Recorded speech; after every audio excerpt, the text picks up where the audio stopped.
이거를 끄는 게 낫지 않겠어요? 시끄러워. 꺼버려. 뒤에만 켜놓고 꺼버려. 꺼버려. 시끄러워.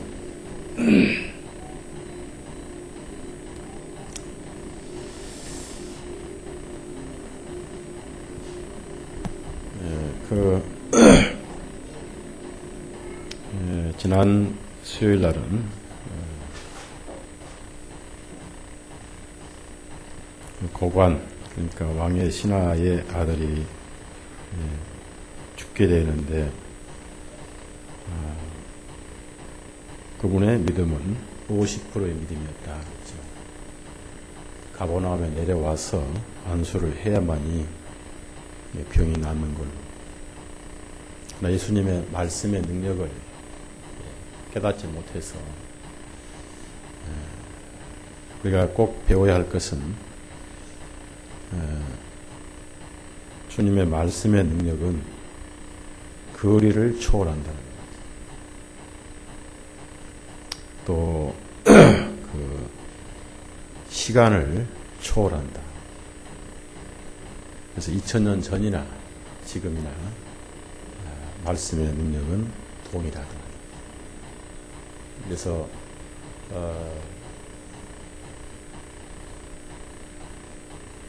그 말씀의 능력을 예수님이 직접 입증시키신 것이 가라 내 아들이 살아났느니라.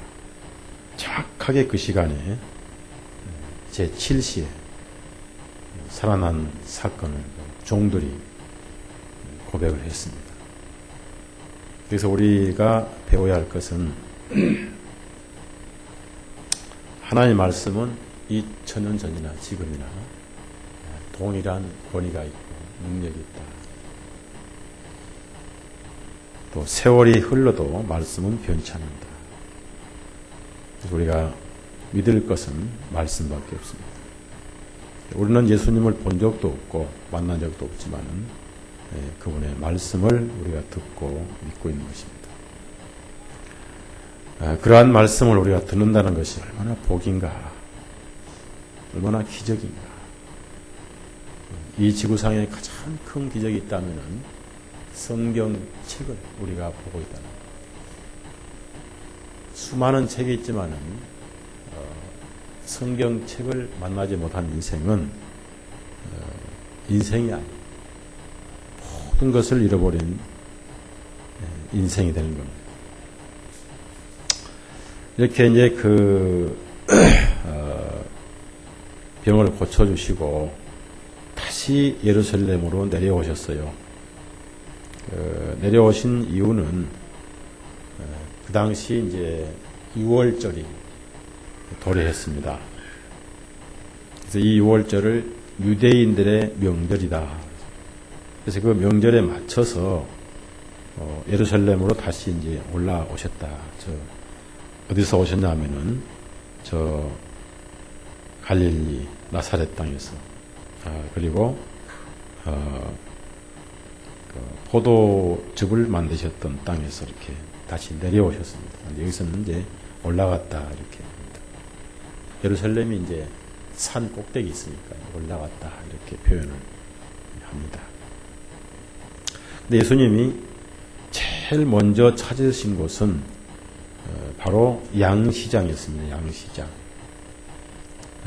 예루살렘 성전 옆에 양문이라는 문이 있는데 제가 이 양문을 가봤어요. 이제 감람산에서 이제 양문으로 들어가는 길이 있습니다.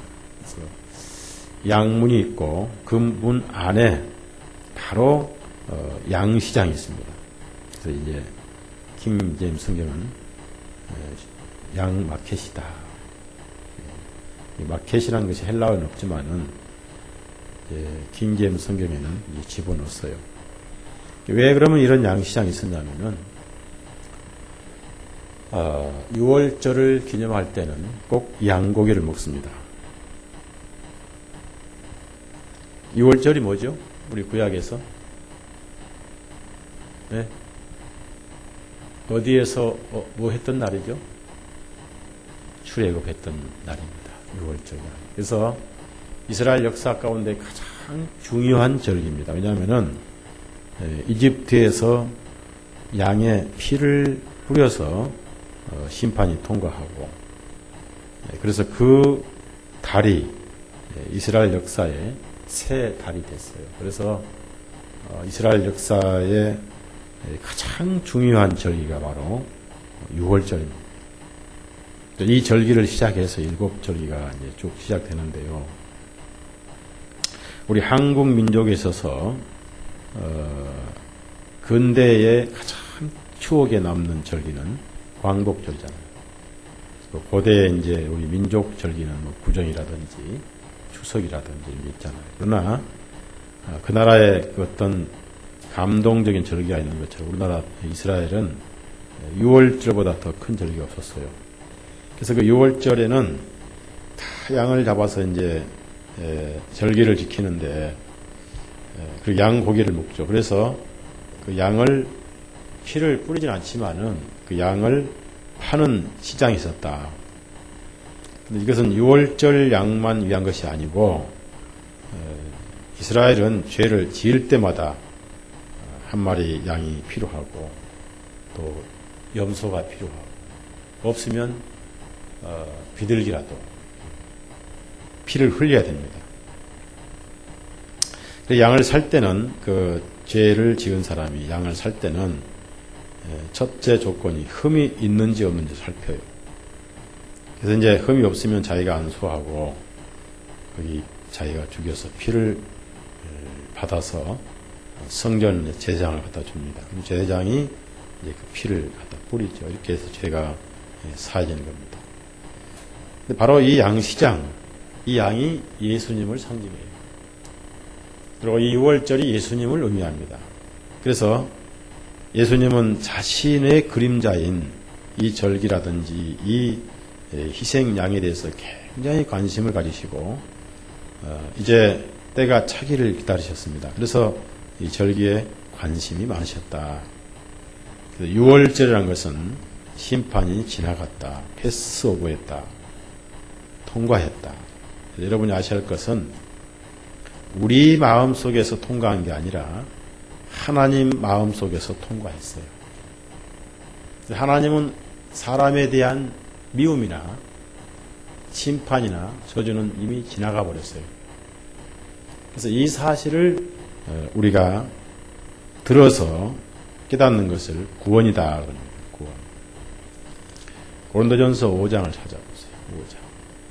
6월절이라는 것은 하나님 마음에서 심판이 지난 것이지. 그래서 우리는 그것을 깨닫는 겁니다. 하나님 마음에서 심판이 지나가지 않으면 우리는 심판을 받아요. 고린도전서 5장 7절. 5장 7절. 자, 다 같이 어떤 번역은 6월절 양이라고 썼는데 원문에는 양이란 말이 없어요. 없고 패스오버로만 나옵니다. 7절 읽습니다. 묵은 누룩을 내어버리라. 너희가 누룩 없는 자로서 새로운 덩어리가 되리니 곧 우리의 6월절이신 그리스도께서 우리를 대신하여 희생예물이 되셨습니다. 우리의 6월절이다. 우리의 6월절이다. 여기는 이제 양은 구약을 의미하고 6월절은 문자 그대로 6월절이다. 그래서 6월절이다. 다시 요한복음 5장 갑니다. 그래서 이 6월절이나 양은 이제 곧 희생하실 예수님을 교육을 시키고 있는 농학 선생 또는 훈육 선생으로 이렇게 있었는데 거기에 예수님이 찾아오셨어요. 바로 그 양시장 옆에가 바로 성전 문이 있습니다. 뜰에 문이 있어요. 그 문에서 이제 양을 잡아 죽이고 제단에 피를 뿌리고 굉장히 중요한 문이고 중요한 시장이다. 근데 거기에 한 못이 있었어요. 그러니까 이 못은 어떤 어떤 못이냐면은 지난주일에 제가 말씀드렸던 기혼 샘물을 끌어다가 못을 만들었어요. 지난주에 제가 말씀드리기를 기혼이란 뜻이 무엇이라고 말씀드렸던가요? 네, 솟아오른다, 또 샘 솟는다. 창세기 2장에 나오죠. 기혼의 샘을 다른 데로 흘러갈 것을 터널을 뚫어서 예루살렘 안으로 직통으로 흐르게 했던 사람이 히스기야 왕이죠. 우리의 자존심, 우리의 고집, 나라는 자아가 말씀의 칼로 뚫려서 우리의 심령이 완전히 열린 다음에 예수님의 생명의 생수가 우리 양심 가슴으로 흐른다. 성전 중앙에 흘렀다. 우리의 마음속에 계속 이 생수는 흘러야 된다. 지금도 흐르고 있다. 그 방법은 말씀을 가슴으로 듣는 것이다. 물론 말씀도 가슴으로 전해야 합니다. 성령님으로 전한 말씀은 성령님으로 들어야 된다. 귀 있는 자는 성령님이 교회들에게 하신 말씀을 들을지어다. 그 물을 받아가지고 만든 못이 바로 베데스다. 원래는 벳세다입니다. 벳세다. 그 뜻은 은혜의 집이다 하는 뜻입니다. 은혜의 집이다 하는 거예요. 자, 자비의 집이라는 거예요. 집은, 벳은 항상 집을 의미해요. 여러분 성경 공부하기 위해서 위에 공간에다 메모에다가 벳 하면 집 메모를 하세요. 그래야 앞으로 이제 말씀을 들을 때 잘 이해가 하거든요.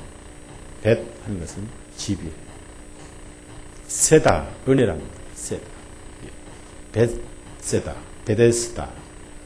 베들레헴 하면 벳은 집이고 레헴은 빵이란 말이에요. 빵. 그러니까 우리가 빵을 먹을 때 히브리 말로 레헴 먹는다. 따라합시다. 레헴 먹자. 그래서 피자도 레헴. 레헴. 예, 무슨 호빵도 레헴. 그래서 베델 하면 하나님의 집, 엘은 하나님이니까 베델. 베데스다. 자비의 집, 은혜의 집이다. 그래서 이 우물을 베데스다라고 이름을 지었어요. 히브리 말로. 벳세다. 영어로는 벳세다입니다. 근데 이제 번역상 베데스다 이렇게 했어요. 벳세다. 그러면은 기온의 샘물을 모아다가 못을 만들었다. 그래서 은혜의 집이다. 은혜의 집은 은혜를 받는 곳입니다.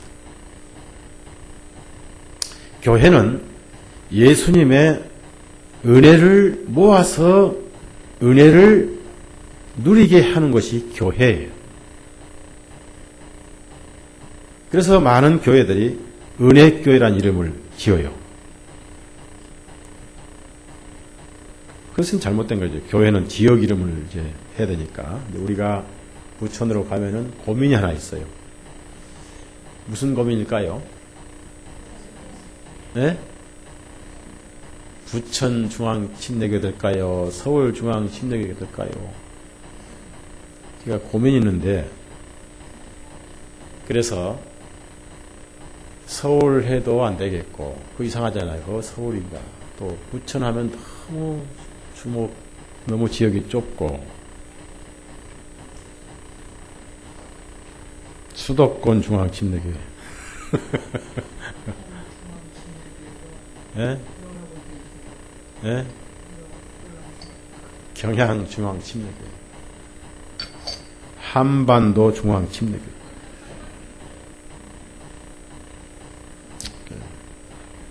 좀 고민을 여러분이 많이 하십시오. 그 못을 기온의 샘물을 받아서 아주 아름다운 못을 만들었는데 그 물이 흘러요. 계속해서 흘러 내려가는 거예요. 그럼 그 못이 왜 거기에 필요했냐면은 양을 잡을 때 씻고 피를 씻고 손도 씻고 그래서 다양한 그 용도로 쓰는 아주 깨끗한 물이었어요. 물이 아주 깨끗하고 얼마나 깨끗하냐면은 수질이 완전히 깨끗한 수질이에요. 높은 해발 800m 산에서 솟아오르는 샘이기 때문에 아주 좋은 수질입니다. 얼마나 깨끗하냐면은 천사가 들어가도 흠이 없는 물이었다. 분명히 천사가 여기서 목욕을 했어요. 여기서부터 한국에 그 뭐죠? 한국의 그 나무꾼하고 선녀와 여기서 나온 거예요. 그 얘기가 여기서 나온 거예요. 천사가 내려와서 물을 동하게 한다. 목욕을 할 정도로 깨끗한 못이었다. 그럼 깨끗한 우물은 깨끗게 만들어준다. 이 깨끗한 물은 자비의 물이요 은혜의 물이요 바로 예수님을 의미합니다. 깨끗하신 예수님은 어떤 죄이든지 만나면 깨끗하게 하셔요. 그래서 안수란 것이 뭐냐면 일치를 의미합니다. 여러분이 이 말씀을 생각해 보십시오.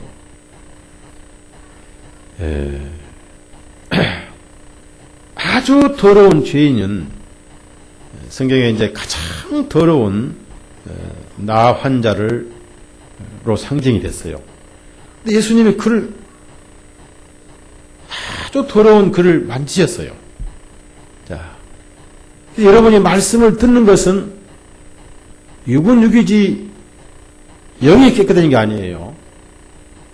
문둥병자가 아무리 육이 깨끗해져도 영이 깨끗해진 게 아니에요.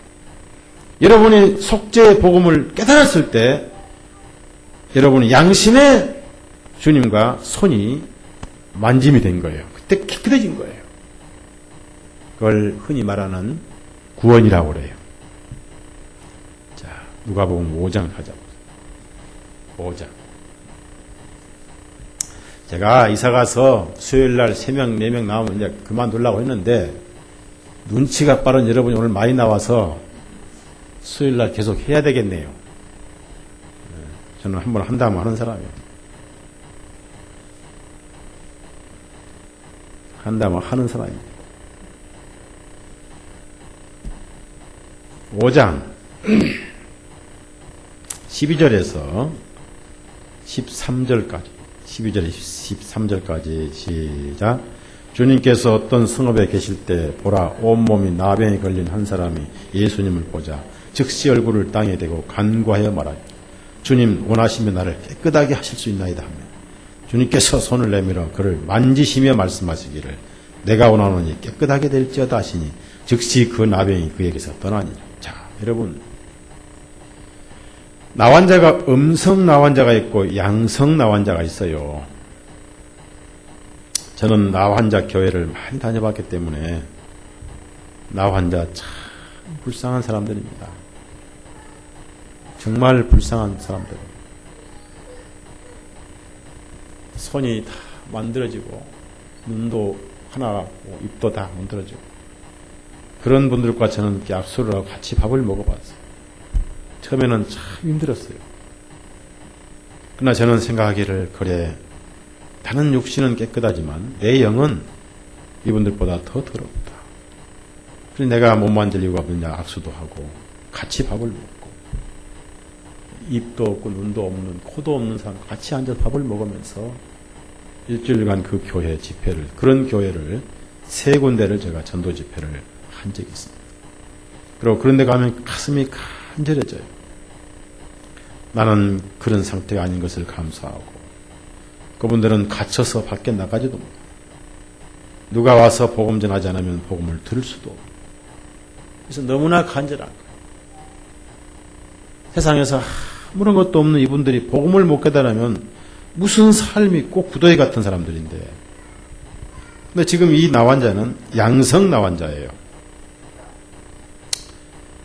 양성 나환자는 고름이 흘러요. 그리고 율법에는 죽음을 만지지 말라고 그랬어요. 예수님은 율법의 능력이, 율법의 저주가 예수님 몸에서 정지돼 버렸어요. 예수님 몸에서 율법은 다 눈처럼 녹아버리고 그 율법이 예수님 몸으로부터 은혜로 흐르기 시작해요. 여러분이 제 말을 안 믿어진다면 오늘 가다가 여러분 핸드백에다가 성경 치우고 화장품 치우다가 눈을 한 바가지 집어넣어가지고 집에 가지고 와서 여러분 솥에다가 물을 끓여서 솥뚜껑에다 눈을 올려보세요. 눈은 온데간데 없어지고 뜨끈뜨끈한 김이 올라갈 거예요. 그래서 율법이 끝나고 율법이 은혜로 변하신 솥뚜껑이 예수님 가슴이에요. 그러니까 예수님은 율법이 끝나신 분이니까 율법에 만지지 말라고 한 그 피고름 난 나환자 직접 만지셨어요. 깨끗하신 예수님이 아무리 더러운 자를 만나도 그 더러운 자가 예수님처럼 깨끗해져 버려요. 지금 여러분 마음속에 예수님이라는 그 이름 한 번 모시고 있어도 여러분은 깨끗한 자예요. 아주 깨끗한 자예요. 저는 믿으십시오 안 해. 믿거나 말거나. 사실. 그 사실인 거예요. 그래서 성경에는 성도라고 해요. 성도. 거룩하다 그 말이에요. 그래서 이것을 회개할 것이 없는 거예요. 회개됐기 때문에. 그것이 베데스다 기온의 은혜의 물이다 그 말입니다. 거기에 천사들이 온다는 것은 그만큼 깨끗하다는 얘기입니다. 근데 천사가 와서 들어가면 물이 요동을 해요. 언제까지 그러냐면은 바로 예수님이 오실 때까지다. 바로 그 연못은 예수님을 교육시키는 그림자였다. 그래서 이름이 자비의 집이다. 그래서 이제 거기에 어떤 일이 일어나냐면은 이상하게 1년에 한 번씩 두 번씩 가끔이에요. 가끔. 그래서 여기 사절 보니까 가끔이니까 정확하게는 언제인지 모르지만은 하여튼 예고 없이 한 번씩 내려오면 물이 확 동합니다. 그때 이상하게 제일 먼저 들어가는 환자는 무슨 병이든지 언제 환자였느냐 싶듯이 완전하게 그 병이 나아버렸어요. 하여튼 무슨 병이든지 나아버렸어요. 그런데 이상하게 한 사람만 나았어요. 조금만 늦장 부리거나 조금만 게으른 사람은 놓쳐버리면 그 다음에 또 천사가 올 때까지 한 달이든 두 달이든 크게 도시락 밥을 해 먹어가면서 기다리고 있었어야 돼요. 우리가 우선 여기서 배워야 할 진리가 있습니다. 성령님은 항상 동하신 분이 아니다 하는 겁니다. 성령님은 언제 동하시냐면은 우리의 심령이 공고할 때 동하셔요. 우리의 마음이 가장 허전할 때, 그리고 가장 죄 때문에 마음이 쓰릴 때, 그때 구원을 받고도 우리는 구원의 은혜를 누리지 못할 때가 있어요. 왜 그러냐면은 세상에 빠져 산다든지 세상 재미에 즐거움을 느낄 때는 구원의 즐거움은 잠깐 어디로 출장을 갑니다. 그것을 회복하려면은 다시 공고한 심령이 돼야 돼요. 그래서 그리스도인들의 어떤 공고한 상태는 은혜로 돌아가는 과정이에요.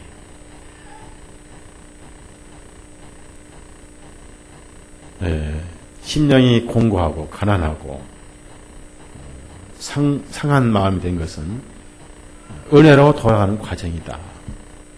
그래서 그 기회를 포착해서 처음 들어간 사람만 나왔다는 것은 하나님께서 우리에게 큰 교훈을 주셔요.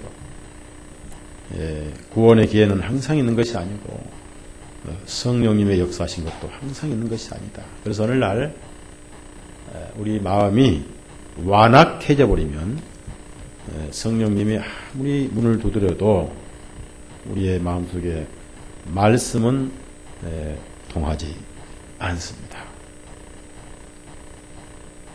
히브리서 3장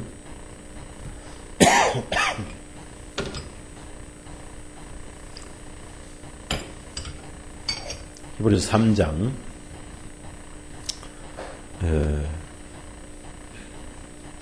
14절에서 14절, 15절만 같이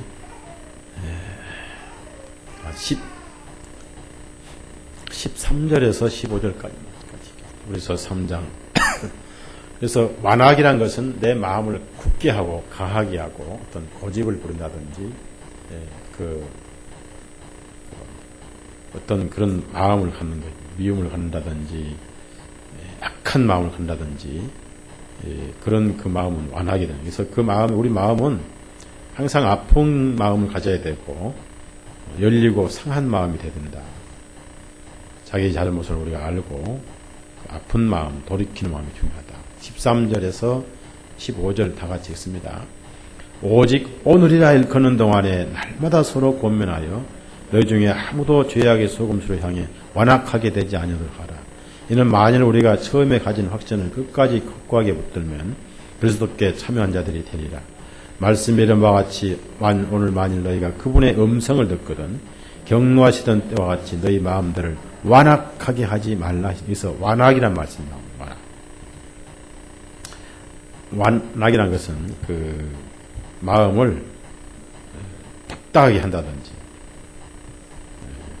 그 어떤 그럴까 그 돌같이 딱딱하든지 차가운 마음.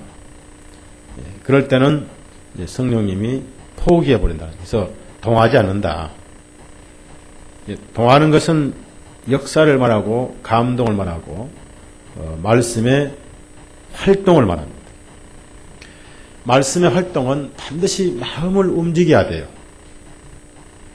왜 똑같은 말씀 시간에 어떤 사람들은 마음이 감동해서 감격이 되고 흔들리고 고개를 끄덕이고 속으로 하고 그렇지 하는데 어떤 사람은 표정도 없이 멍하니 먼 산을 바라보는지 서목사의 이마를 바라보는지 머리카락을 세고 있는지 표정이 없는 사람이 있어요. 이것은 마음이 움직이 안다는 거예요. 또 누구 책임이냐? 본인 책임이고. 본인 책임이지. 이렇게 생각하면 돼요.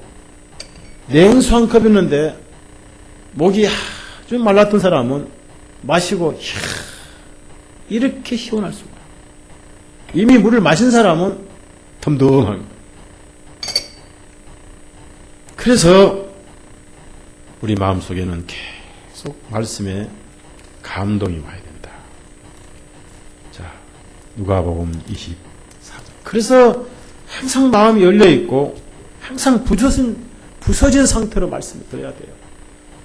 깨어진 흙은 물을 잘 흡수합니다. 단단한 흙은 땅은 물을 전부 다 흘려 보내버려요.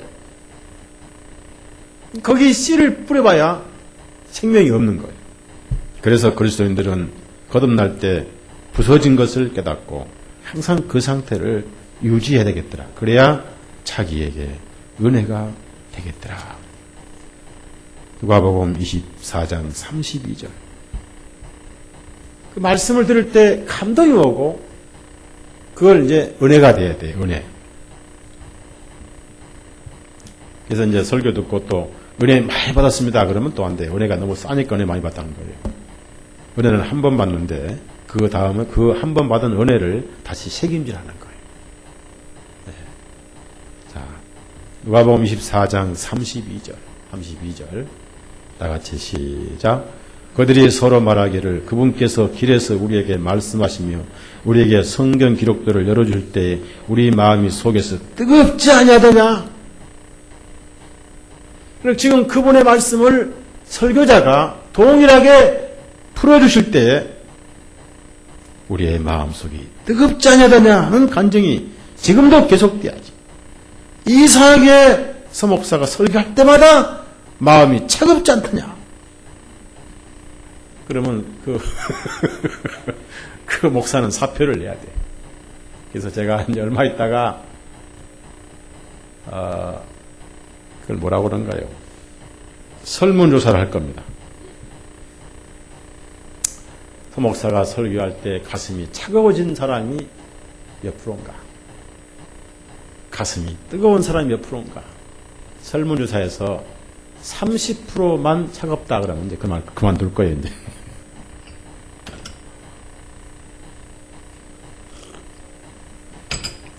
자, 요한복음 5장 다시 올라가 보세요. 자, 이 천사는 예수님이 오실 때까지만 이렇게 예수님을 이런 방법으로 교육을 시켰습니다. 이것을 훈육 선생이다. 그래서 먼저 들어간 사람은 어떤 병이든지 나았더라. 성령이 역사할 때 구원을 받아야죠. 성령의 역사가 끝날 때는 구원을 받지 못하고 우리 마음이 공고할 때 복음이 들어갑니다. 공고할 때. 공고하지 않으면 절대 복음이 안 들어가고요. 어디로 들어가냐면은 머리로 들어가 버려요. 머리로. 확실히 그렇습니다. 머리로 들어가 버리면 아무리 말씀을 들어도 역사를 그 마음에 감동이 오지를 않지요.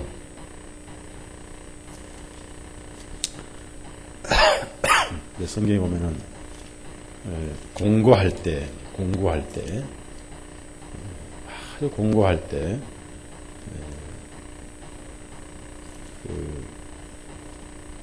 찾아오시고 또 건지신다 그런 말씀이 있습니다. 다시 요한복음 5장 보면은 자 바로 그때 그러니까 거기에 이제 사람이 하도 많이 모였는데 주로 환자들이 많이 모였습니다. 걷지 못한 사람들은 가족들이 그다 들여다가 놔두고 하고 또 그 음식도 갖다 사다 주고 또 걸을 수 있는 사람은 본인이 또 끝나면 또 집으로 왔다가 낮에 해 뜨면 다시 가고 언제 어느 시에 천사가 올지 모르니까. 그래서 행각이 5개 있는 5은 뭐냐면은 행각이라는 것은 사람들이 쉬었다가는 누각이라고 해요. 누각. 거기에 사람들이 가득 찼는데 전부 환자들이었어요. 3절 보니까 큰 물입니다. 그레이시는 굉장히 크다. 무기력한 사람들, 전혀 힘이 없는 사람들, 뭐 이렇게 소화가 안 되다니 다리가 뭐 관절이 나쁘다든지 또 이런 사람들, 눈 멀고 이것은 장님 말하죠. 다리를 절고 이것은 이제 주로 관절병 환자가 많고요. 그다음에 또 하여튼 영양실조라든지 혈기 마른 자들이 누워서 또 엄청나게 많은 사람들이 행각 5을 꽉 채웠어요. 전부 환자들이. 그러면서 하여튼 눈을 뜨고 그 자비의 집이라고 하는 은혜의 집이라고 하는 그 베데스다의 못이 움직이기만 기다렸어요. 그래서 요 똥하고 항상 대기하고 있었어요. 1등만 나왔기 때문에. 수백 명이 있었지만 1등만 나왔기 때문에. 그 병이 나 환자든 하여튼 죽을 병이 무슨 병이 나왔어요. 오늘 교회가 은혜의 집이다. 베데스다 연못 기온의 샘물이 흐르고 있는 것이 교회다. 우리가 배워야 되고요. 말씀을 들을 때 1등으로 들어야 돼요. 아멘이죠? 딴 생각하지 말고 오직 말씀만 들어야 돼. 그 다음에 무엇을 해야 돼요? 자, 바로 거기에 1년도 아니고 10년도 아니고 20년도 아니고 30년도 아닌 38년 동안을 병을 앓은 자가 있었습니다. 인생이 70이면 60%를 누워서 보는 사람이 있었어요.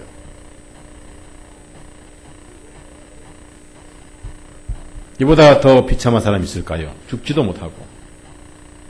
근데 얼마나 생명이 끈질긴지 이 사람은 자살을 하려고 한 사진은 한 번도 없었고 줄기차게 낳고 싶은 삶의 집착이 얼마나 강한 사람입니다.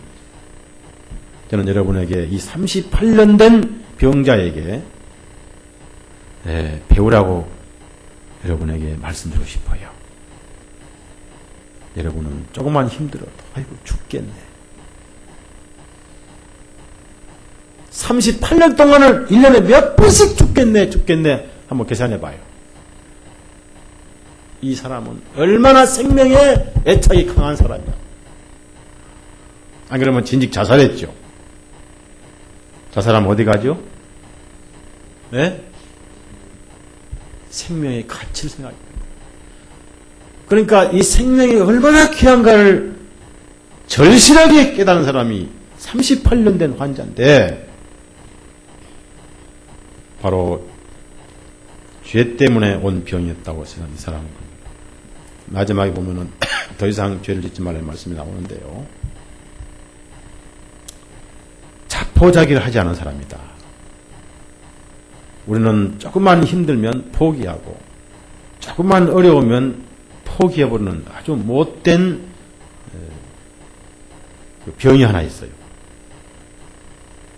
조금만 좋다가 힘들면 금방 뭐 죽겠네 뭐겠네 하고 자기를 포기하고 쉽게 놔버리고 얼마나 나약한 존재인가. 그러나 이 38년 된 환자는 자기 육신의 생명에 대한 애착이 얼마나 강했는지 38년 동안을 포기하지 않았다가 결국 그의 꿈은 이루어졌어요. 여러분, 여기서 우리가 배워야 할 것은 육신의 생명도 38년간을 집착을 가지고 꿈을 가지고 소망을 가지고 있다가 해답 얻었는데 영혼의 생명이야말로 얼마나 귀합니까? 그래서 여러분의 가족들 영혼의 생명이 구원받도록 38년 동안을 기다려야 돼요. 너무 긴가요? 너무 짧은가요?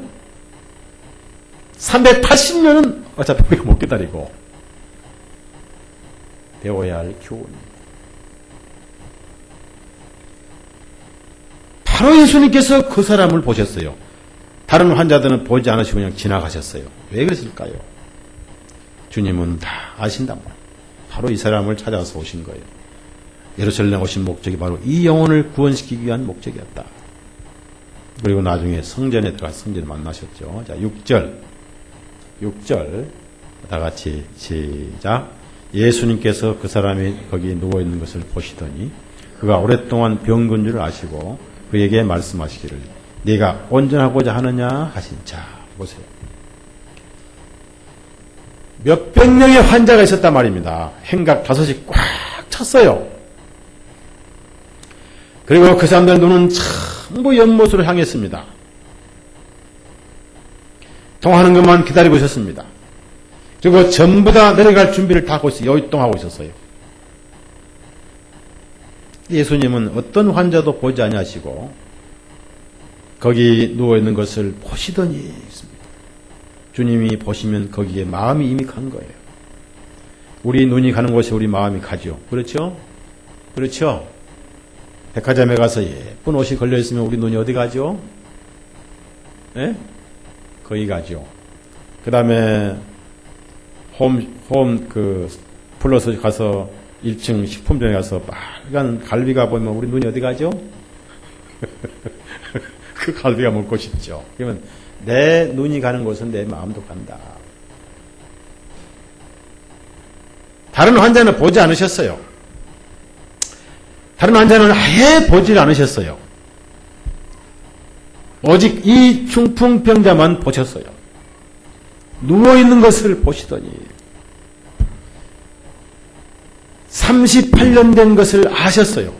오랫동안 병든 줄을 아시고 여기에 예수님의 특유의 사랑이 움직이기 시작했어요. 불쌍한 사람이 있어야 불쌍한 생각이 나오는 겁니다. 그렇죠? 우리 주님은 가장 불쌍한 사람을 가장 사랑하셔요. 그 사랑은 아끼지 않고 즉석에서 실현을 하시고 부어주신 분.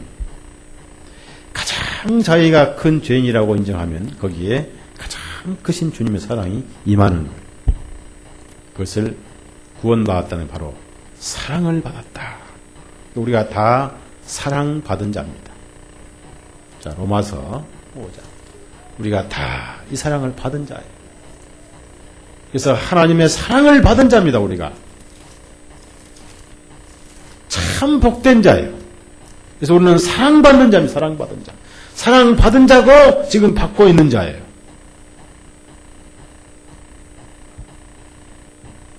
로마서 5장 6절에서 8절. 가장 악한 죄인을 사랑하시고 이것이 구원이고 이것이 은혜죠. 여러분이 아실 것은 오해하지 마실 것은 회개하였을 때 회개한 그것을 보시고 사랑하신 주님은 아니란 겁니다. 맞죠? 제 얘기는 원수로 행하고 있을 때 사랑하셨기 때문에 그 사랑 때문에 회개한 거예요. 맞죠? 회개하였기 때문에 사랑하신 분이 아니라고 말이에요. 이해가 갑니까? 안 갑니까? 가면 고개 좀 끄덕이죠. 가만히 있어. 네. 몇 절부터라고 했죠? 6절부터 8절까지 시작. 이는 우리가 아직 연약하였을 때 그리스도께서 정하신 때가 되어 경건치 아니한 자들을 대신하여 죽으셨느니라. 이는 의로운 사람을 위하여 죽는 사람이 거의 없고 선한 사람을 위하여 용감히 죽고자 하는 자가 혹 있으려니와 우리가 아직 죄인이었을 때에 그리스도께서 우리를 대신하여 죽으심으로 하나님께서는 우리를 향하신 자신의 사랑을 드러내 절대 회개할 때 사랑하신 게 아니에요. 그 사랑이 회개하게 하는 능력이 되는 겁니다. 많은 사람들이 회개하니까 사랑했다. 하나님을 오해하는 사람, 예수님을 잘 모르는 사람들이에요. 로마서 5장. 아무도 안 보셨지만은 이 38년 된 환자를 보시고 병이 오랜주하시고 38년 동안. 자, 그럼 물어봅시다. 예수님이 몇 세까지 사시다 가셨어요? 예? 그럼 이 환자는 예수님보다 나이가 얼마나 더 많아요? 얼른 계산해봐요. 예? 그럼 그것도 누워 있었는 거예요? 걸어다 있는 거예요?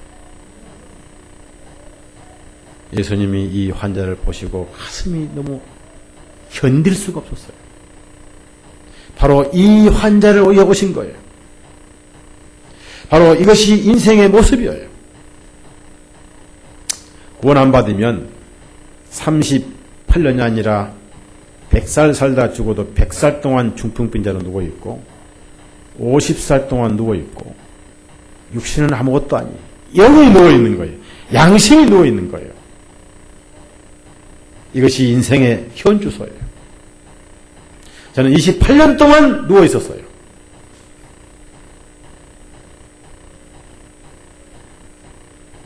주님께서 말씀을 하기 시작합니다. 안수를 하셨어요. 안차를 하셨어요. 족차를 하셨어요. 눈을 쑤셨어요. 예? 앞에도 말씀을 하셨죠. 말씀이 능력이죠. 천지를 말씀으로 창조하셨죠. 그때 하신 말씀하고 여기 성경 말씀은 능력이 다르죠. 예? 어떻게 알아요? 지난주에 배워서 알지. 능력이 같은 거예요. 같은 거예요. 지금은 병 고치는 시대가 아니니까 우리가 병이 안 낫지만 육신보다 더 중요한 영혼을 고치잖아. 영혼을.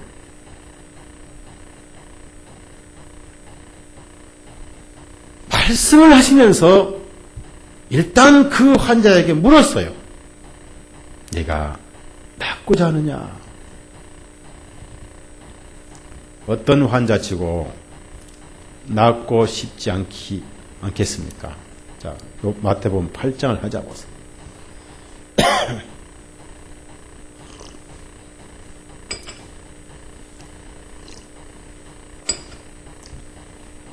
마태복음 8장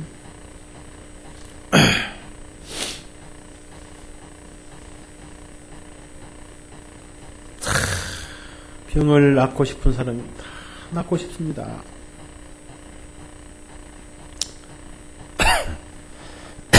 자, 1절에서 3절까지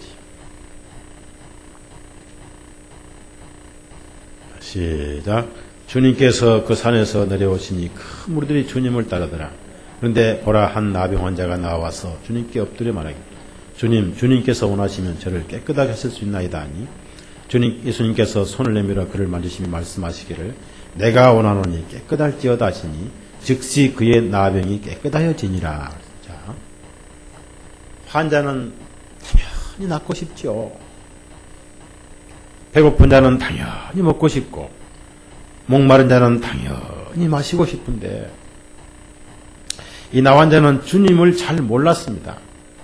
그래서 나 같은 나쁜 놈이 난 것이 정말 주님이 원하시는지 아닌지 잘 모르기 때문에, 나는 낫고 싶은데 주님께서 원하시면 저를 깨끗하게 하실 수 있나이다 하시니까 주님께서 손을 내밀어 만지시며, 아까처럼 만지시며 말씀하시기를, 내가 원하노니.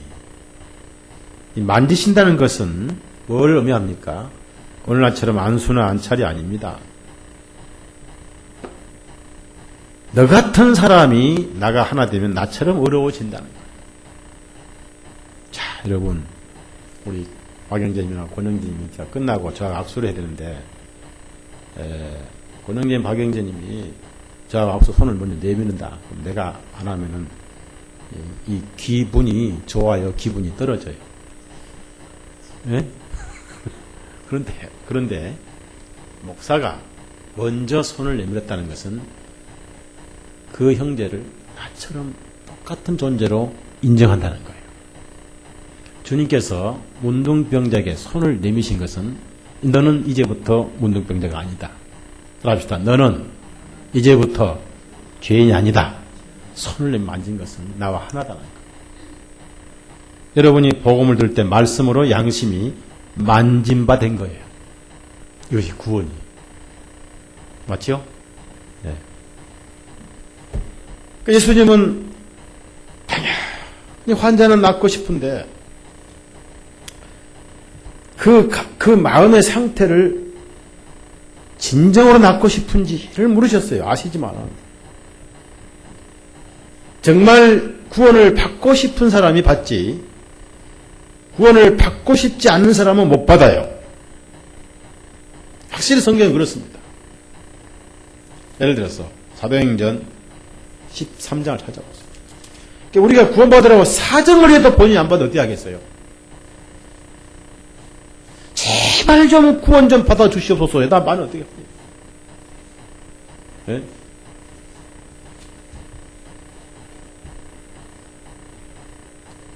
사도행전 13장 46절.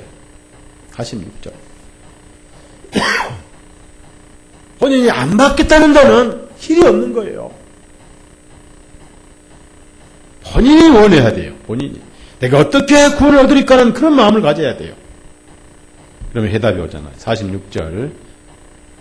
그래서 찾는 자만 하나님은 보여주신다 그 말이에요. 46절 시작.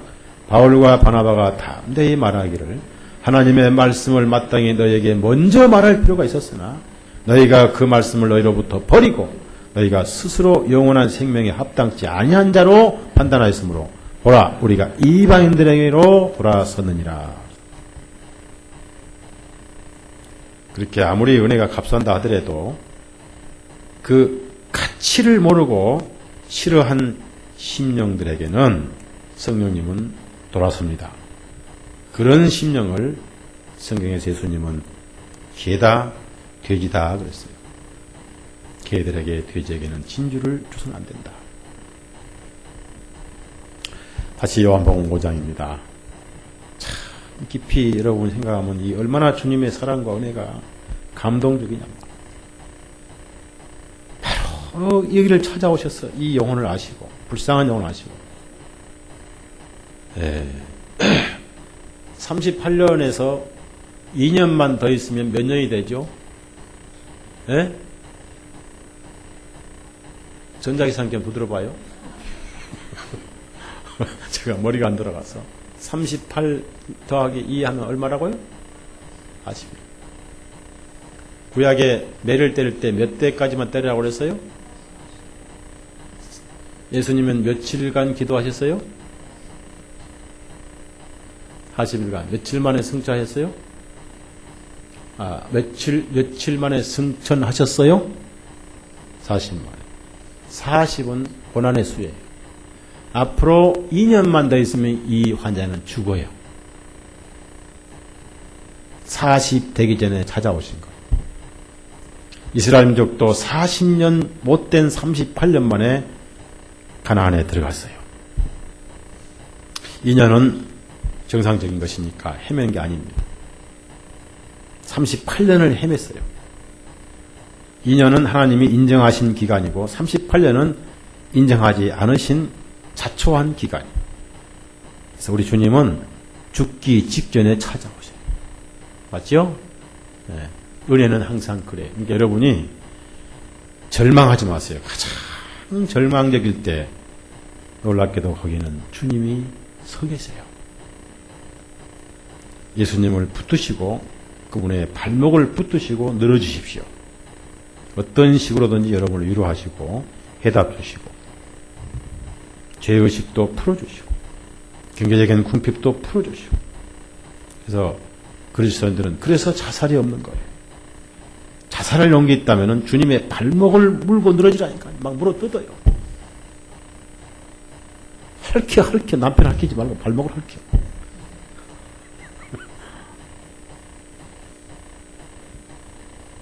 살아계신 예수님.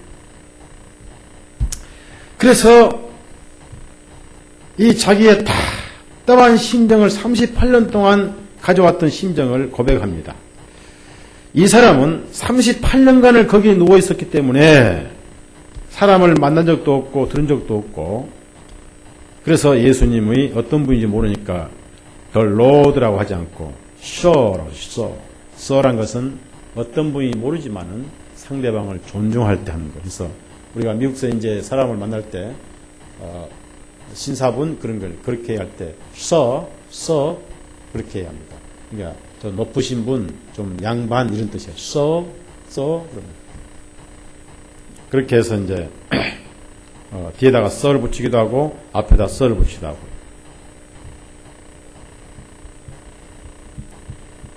제가 비행기에 한번 탔을 때 깊이 졸았는데요. 비행기가 이제 도착했는데 다 내렸는데 저만 안 내려 졸고 있으니까 치면서 써 다 내려 혼자만 자고 있었는 거예요. 쏜놈이. 절대 한국은 여보세요 하잖아요. 근데 써 그래요. 굉장히 존칭 않아요. 여기서 써라고 그럽니다. 근데 이제 번역은 여기서 우리가 주님이라 했는데 보세요. 낳고 싶은 거 그건 뭐 두말할 것도 없고 그래서 낳고 싶은 심정을 이렇게 대답했습니다. 즉 자기가 가장 안타까운 내용을 얘기한 거예요. 7절 다 같이 7절 자 시작.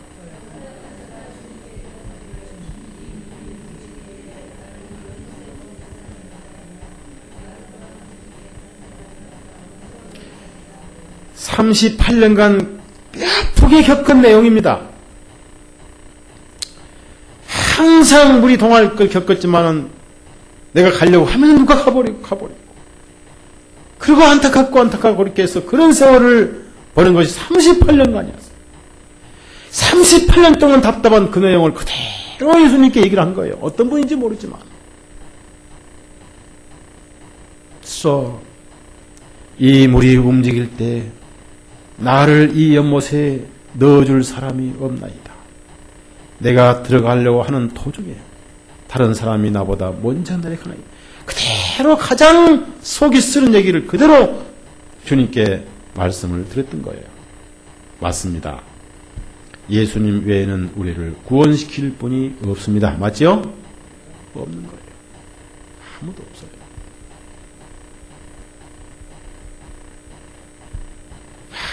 아무도 없었고 더 이상 얘기가 필요 없어요. 물어볼 필요도 없어요. 그래서 주님은 말씀이 짧아요.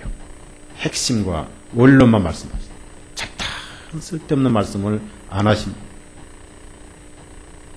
그 자리에서 그러면 내가 넣어줄까? 하고 거기서 주님께서 손을 붙들고 바로 못가까지 가가지고 물이 동하기를 같이 기다려야 되겠죠. 정신 먹어가면서. 그리고 얼마나 기다려야 돼요? 한 달이나 두 달이나 주저앉아가지고.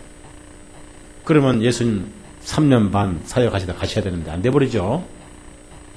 바로 이 물이 예수님이었어요. 내 침상을 들고 걸어가라.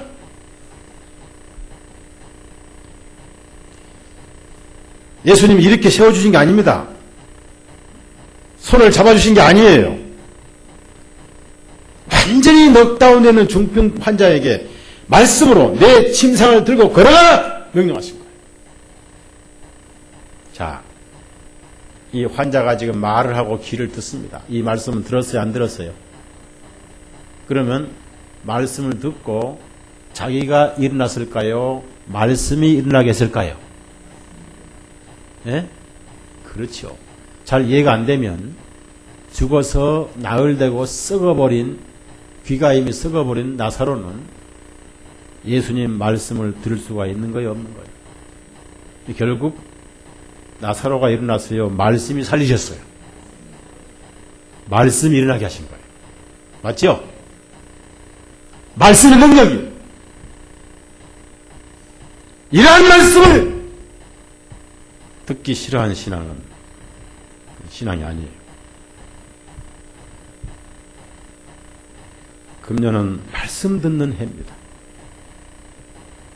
말씀을 들어야 돼요. 듣는 자에게는 그 말씀이 달 것입니다. 예수님은 듣기 싫어하는 사람에게는 말씀을 안 전하시고 듣고자 하는 사람에게만 가셨어요. 금년에 우리 교회 성령님이 그렇게 역사하실 거예요. 절대 내 자리를 들고 걸어가라! 라고 말씀하실 때 자기가 걸어간 게 아니라 말씀이 걸어가게 하신 거예요. 오해하지 마세요. 그 말씀을 듣고 벌떡 무의식 중에 벌떡 하니까 피가 돌아서 듣겠구나. 아니에요. 소위 중풍 환자는 충격요법이라는 게 있습니다. 충격요법이라고. 내 머리가 피가 뭉쳤잖아요. 그러면 충격을 주면은 피가 돌아서 다시 살아난다. 이런 치료법이 있는데 이건 그게 아니에요. 말씀 자체가 걸어나게 하십니다. 저 자체가. 자, 바로 즉시입니다. 9절. 자, 시작.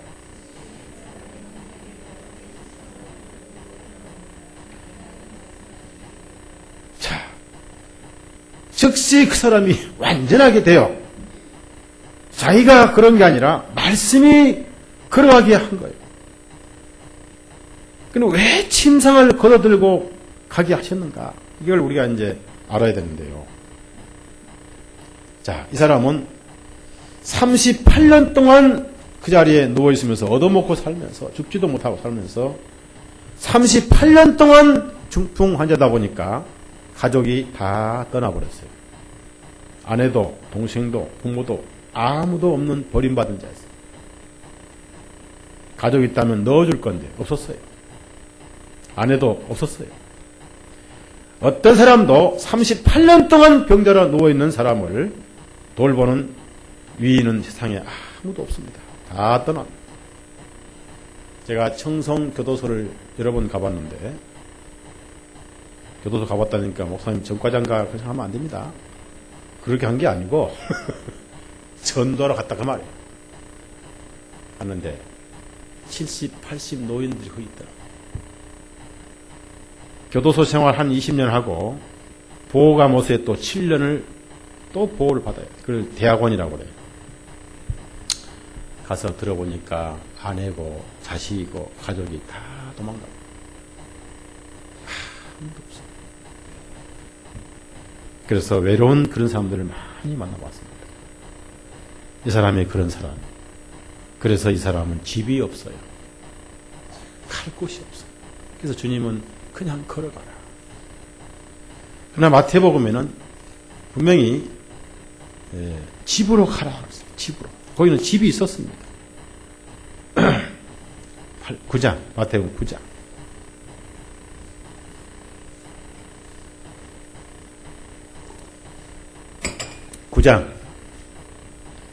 마태복음 9장. 집으로 갔어요, 이 사람. 집으로.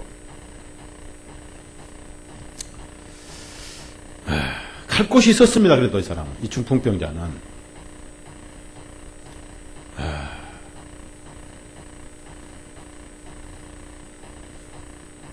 자, 4절에서, 시간상 4절에서 8절까지.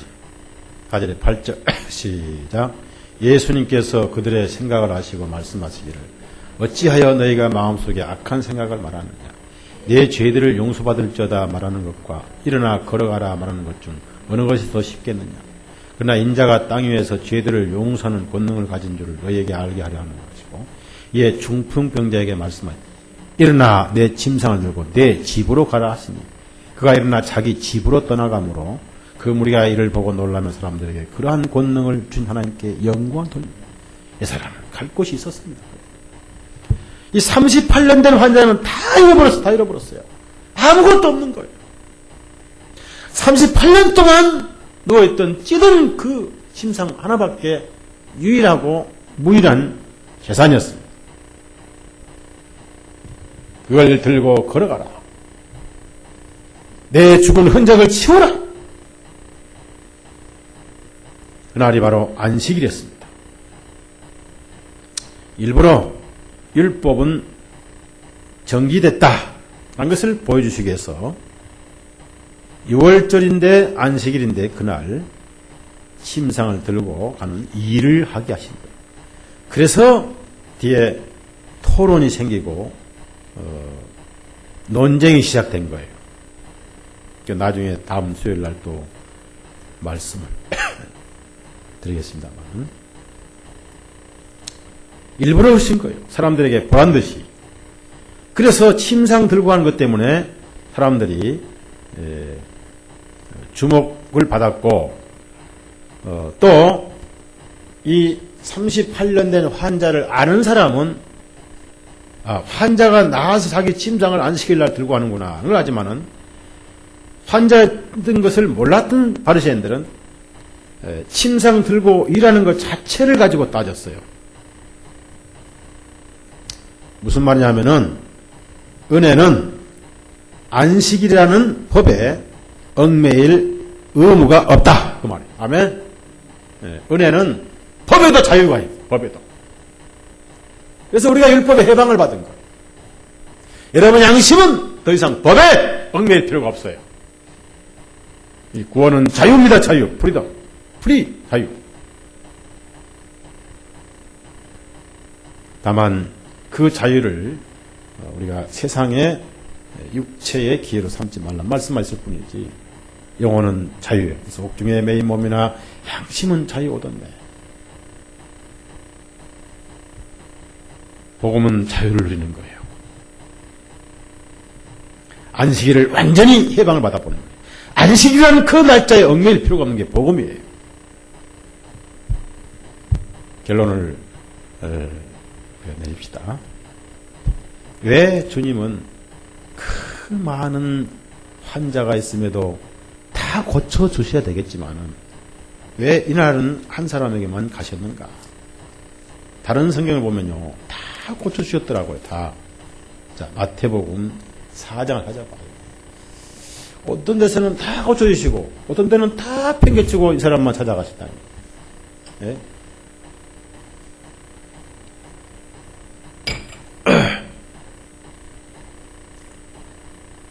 23절부터 25절까지 다 같이 시작. 예수님께서 온 갈릴리에 두루 다니시며 그들의 해당에서 가르치시고 왕국의 복음을 선포하시며 백성 가운데 각종 질환과 질병을 고쳐주십니다. 그러므로 그분의 소문이 시리아 전역에 두루 퍼지니 이에 사람들이 모든 병든 사람과 각종 질병과 통증으로 고통받는 자들과 마귀 들린 자들과 발광병자들과 중풍병자들을 주님께 데려오니 주님께서 그들을 고쳐주시매 갈릴리로부터 데가볼리와 예루살렘과 유대로부터 그리고 요단강 건너편에서부터 백성의 큰 무리들이 주님을 따르니라. 온갖 환자를 다 고치셨어요. 왜 그럴까요? 왜 그랬을까요? 그것도 옳은 대답인데 만점은 아니에요. 왜 그랬을까? 갈릴리는요, 바리새인들이 없는 곳입니다. 거기는 바리새인들이 주둔한 곳이 아니에요. 거기는 갈릴리는 이방인 땅이고, 그래서 거기는 다 환자가 비록 한쪽 절름발이만 환자라 하더라도 영혼은 다 전신 환자임을 고백한 죄인들이었어요. 예루살렘은 뭐냐? 한쪽 다리가 들어가는, 한쪽 다리가 들어가는, 한손 많은 사람은 한손 가지고, 한 눈이 아프면 한 눈 가지고, 이거 해야 돼. 무슨 말이냐면은, 완전 죄인된 사람이 아니다 그 말이에요. 얘가요, 내가 비록 이 점에서는 죄인인데 이 점에서는 똑똑한 사람이다. 내가 비록 도둑질을 했지만은 남의 자선을 다했다.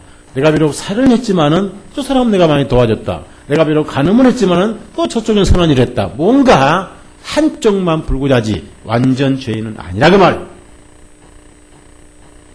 성령님은 완전 넉다운 죄인만 찾아가세요. 맞죠?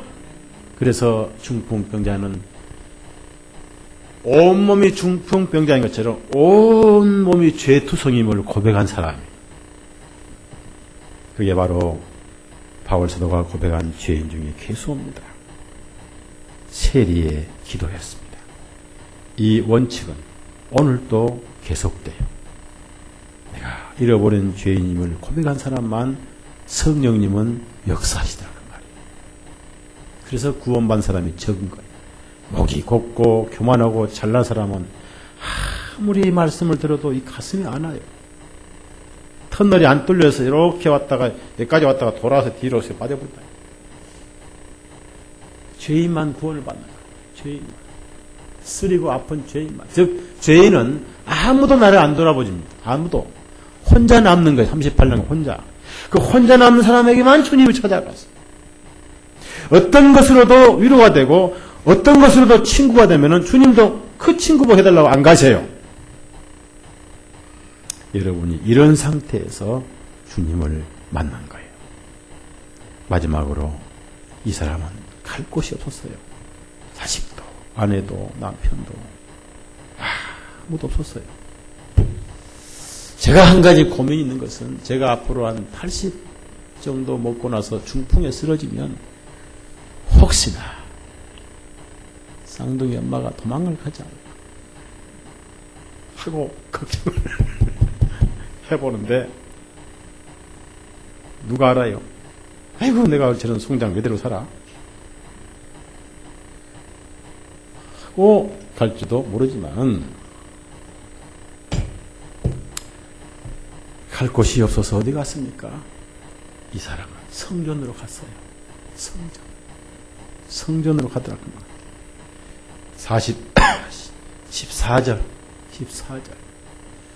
그는 성전이 그리웠어요. 38년 만에 성전을 간 거예요.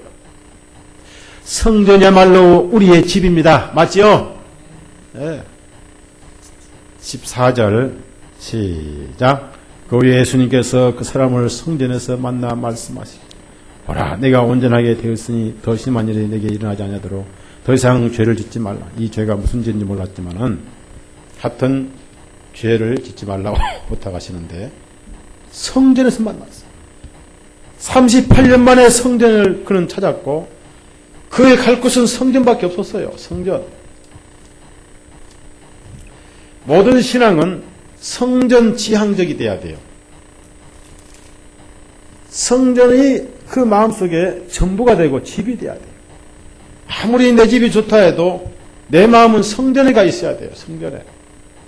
이사야 38장 22절. 아무리 내 집이 좋아도 성전보다 더 내 마음이 가 있으면 안 돼요. 성전이 바로 하나님의 집이고 모임이에요. 모임. 교회. 교회야말로 참으로 내 영혼의 집이에요. 우리 육신의 집은 육신의 집이지만 내 영혼의 집은 구원받은 모임이에요. 그래서 교회가 귀중한 거예요. 내 영혼의 집이에요.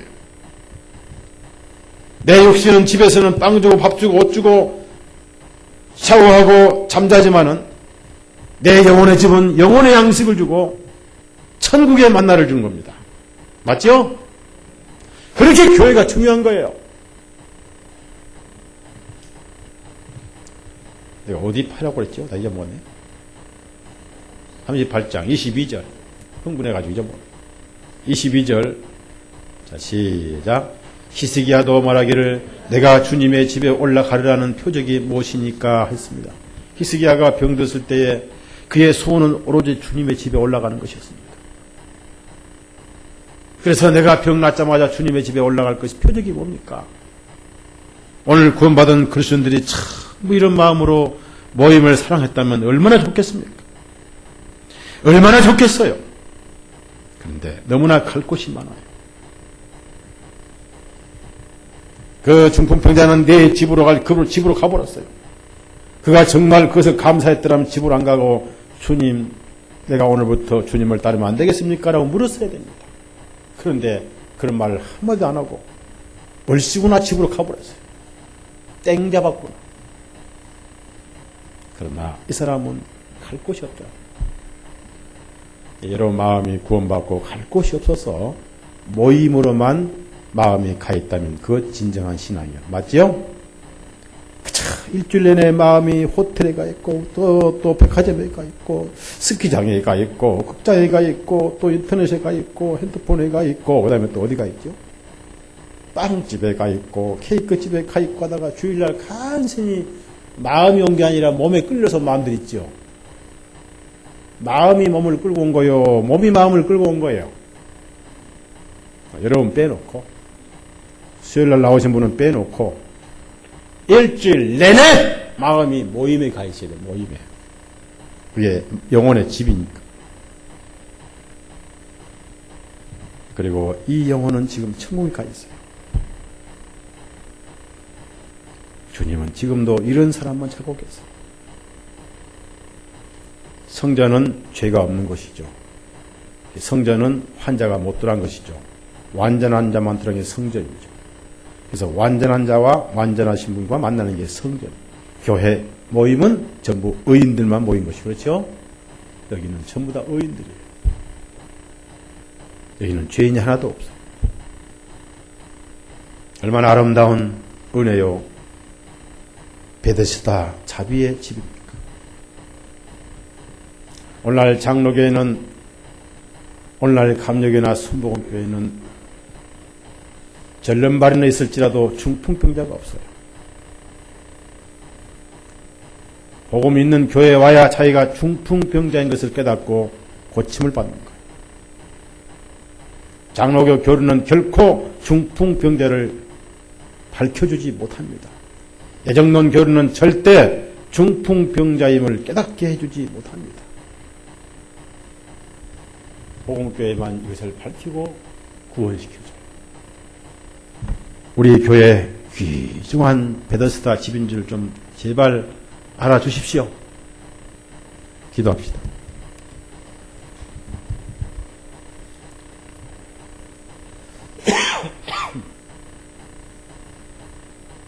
사랑하신 주님, 그 많은 환자들을 다 제치시고 단 한 사람 중풍병자에게 눈길을 주셨는데 자그마치 38년간을 누워서 신받은 영혼, 역시 죄와 씨름하는 우리 모습임을 깨닫게 되었습니다. 참으로 잃어버린 죄인은 친구도 가족도 갈 곳도 없는 완전히 버림받은 잃어버린 죄인이었는데 그러한 죄인을 찾아오신 주님, 그 위대한 말씀의 능력, 내 침상을 들고 걸어가라, 이렇게 해서 오늘 우리는 걸어가고 있고 우리의 집은 바로 성전임을 고백을 드립니다.